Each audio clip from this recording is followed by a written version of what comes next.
We're John and Maria Burns. We have 6 children: Felicia, Darren, Kevin, Erica, John, and Kiara.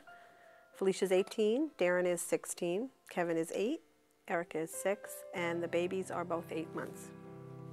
For the most part, it's wonderful, but it definitely has its crazy moments.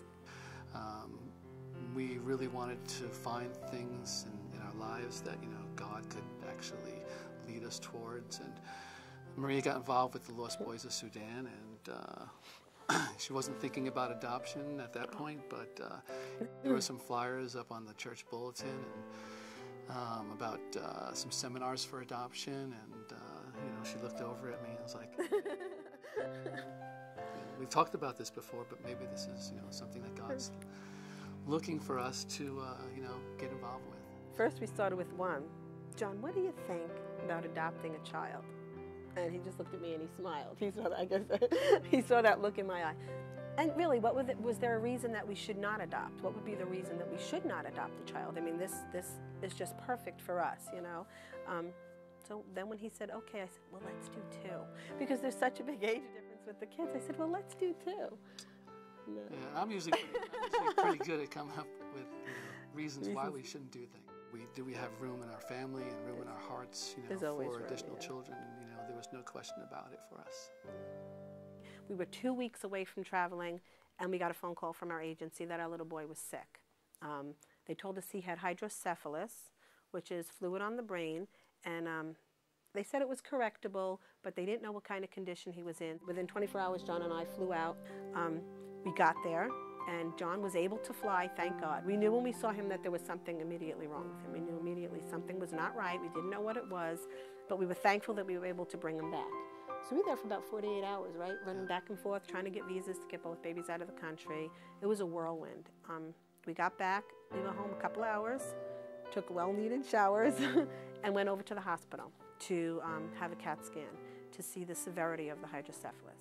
The young doctor came in, and he told us, your son does have hydrocephalus, and I'll never forget this. He has hydrocephalus, but he also has something called schizencephaly, bilateral schizencephaly. And how he described it to us is, you and I have mostly brain matter and a little bit of fluid, and your son has mostly fluid, a little bit of brain matter, and the brain that he has is severely damaged. Do you remember how that felt? We'll never forget that. That was a shock. At that point, we had gone through so much, and just getting the kids home. I mean, it was just, it was a big, long trip at an unexpected time. We had gotten this news, and we were just like, wow, that's just so surreal, that this, and we had just done so much praying over the next couple of days, and just looking, for what God's plan, for us, is in this. And I think once we had the faith and just jumped in, which was scary, it wasn't easy, he just carried us through everything. In just the few days that he was at the hospital, he began to respond to us. And a lot of doctors would come in and they would look at his scans beforehand. Right. Then they would come in and go, that's not the baby. That matches the scans. That matches the scans. Because he was, awake, he was doing things that they would never expect that he would do. And there were, of course, some doctors that would tell us things like, oh, your son's probably never going to walk or talk or horrible. Be able to scratch himself. But there were also doctors there that said, look, Dr. M. This is such a rare birth defect that there's not a lot of history on it. There's, what you really need to do is to go home and be a family. And once the kids came home, I mean, we definitely had, at least I had some fears about, the adoption and how I'd feel, once the kids got home, and how everybody else would feel too. And, once the kids got home, I mean, it was like, it was just so natural. I mean, they became an immediate part of our family. The kids just gravitated to them like unbelievable. Everybody just couldn't get enough of them, wanted to participate in just taking care of them, every day. I mean, it's, we're like every other household. Every day's not perfect, but chaos. Every day's chaos, a lot of chaos, but everybody's there, everybody's there, participating and keeping the family together.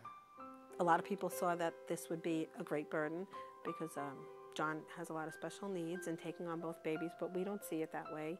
We just feel like they're a gift to us. They're a blessing. And when you look in his eyes, you could see right into his little soul. Both of them. My life is not at all the way it used to be. And I often say, I knew I was far from perfect, but I never knew I needed fixing.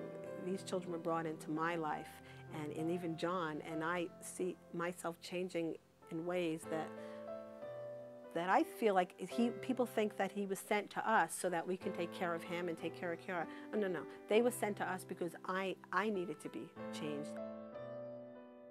It was, such a gift and a blessing, for us to receive these children and have God actually have trust in us that we would take care of these He helps. children. He does it all. Yeah. The way he would want us to. To us, that was a blessing.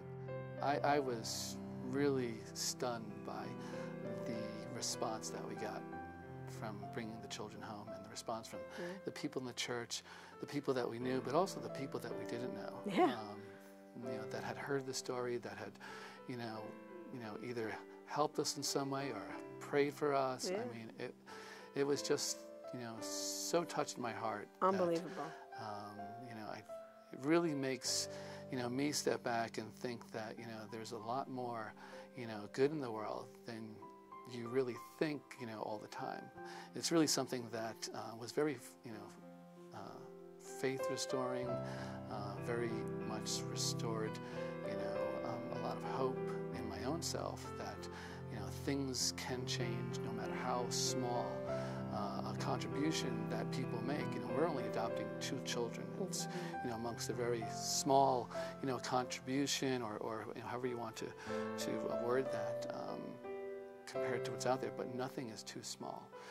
If everybody just steps up, and adoption's not for everybody, and we don't expect everybody to step up and adopt, but if everybody reaches out and kind of steps outside of their outside their comfort zone. Well, we stepped out of our comfort zone.